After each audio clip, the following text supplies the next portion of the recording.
Hello guys, good morning po sa lahat po ng aking mga viewers.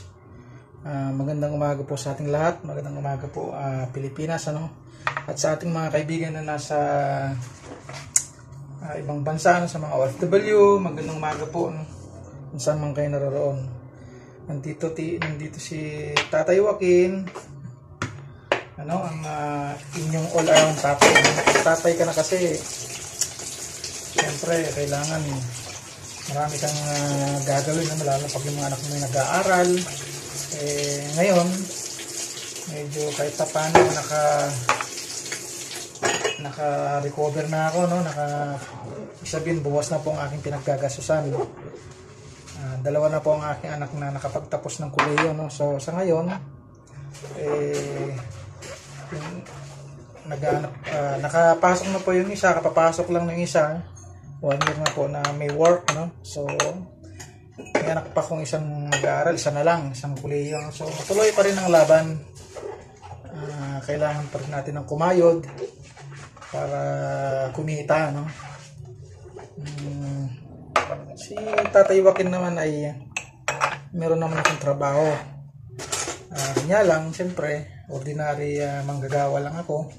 So sumiseldo ako ng minimum, no? So yun nga po, pagka yun po inaasahan mo yung minimum na sweldo, hindi po magkakasya kapag nagpapaaral ka ng kolehiyo, no? Sabihin natin na libre ang pag-aaral ng mga bata ngayon, pero siyempre kailangan mo pa rin ng kumita para sa kanilang mga allowances, ano? Siyempre bayad sa boarding, pamasahe, may mga pang-araw-araw, may mga project na. So pagka inaasahan mo yung sweldo mo na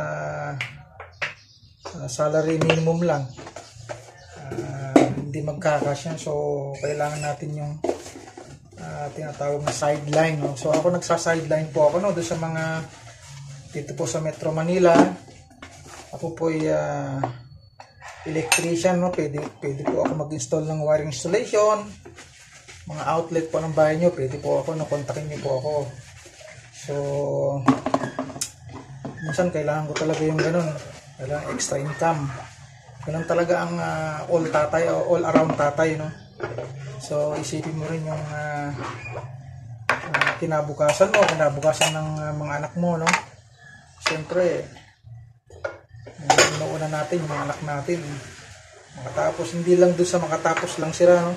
Alalayan na lang natin sila hanggang sa pagpasok na lang sa trabaho, hanggang makapasok sila, hanggang hindi natin nakikyak na maganda kinabukasan nila. Sinisigurado natin bilang isang tatay.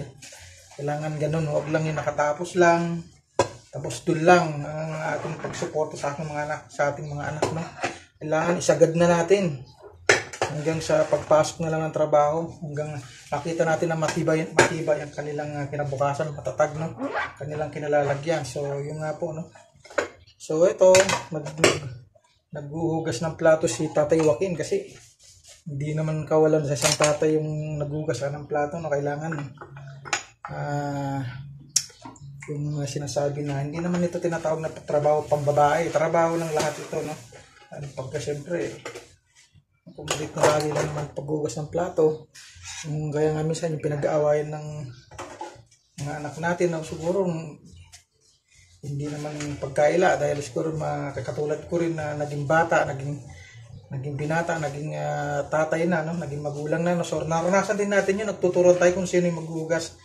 Pero ito, naging tatay na tayo, so na-experience na natin, minsan mga anak natin di may iwasan, nagturo-turuan, no?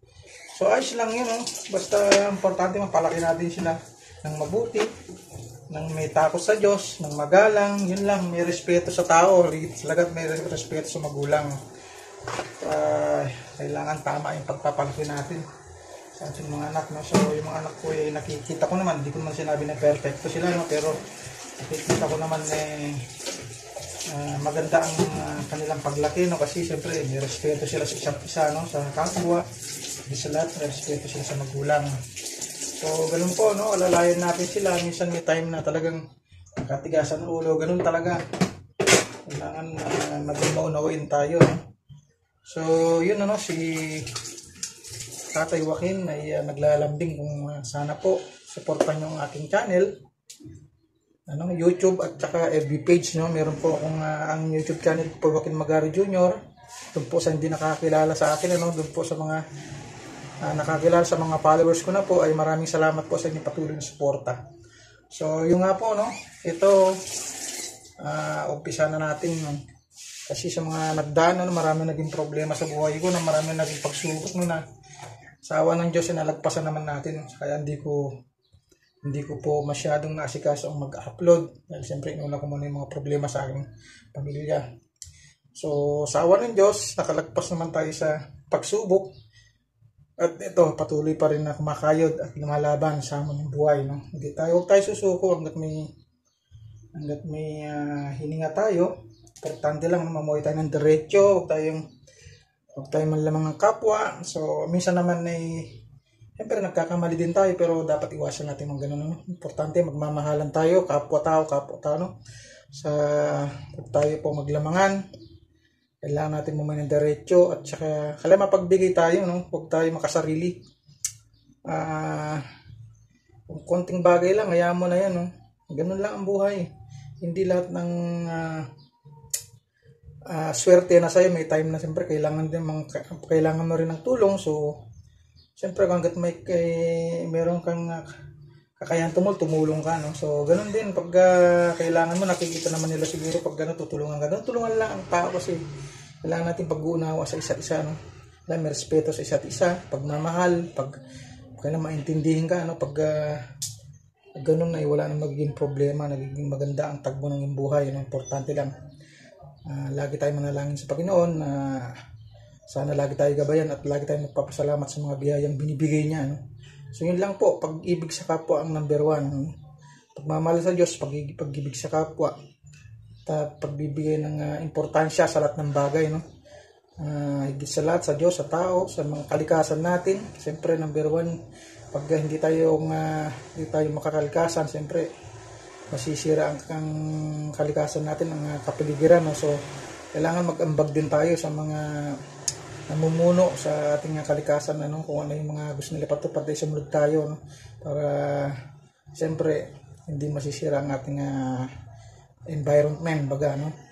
So yun lang, sumunod tayo sa batas ng Diyos, sa batas ng tao, sa gobyerno, kung anong gusto nila patupad na nakakabuti para sa atin, sundin lang natin, hindi tayo magkakaroon ng problema.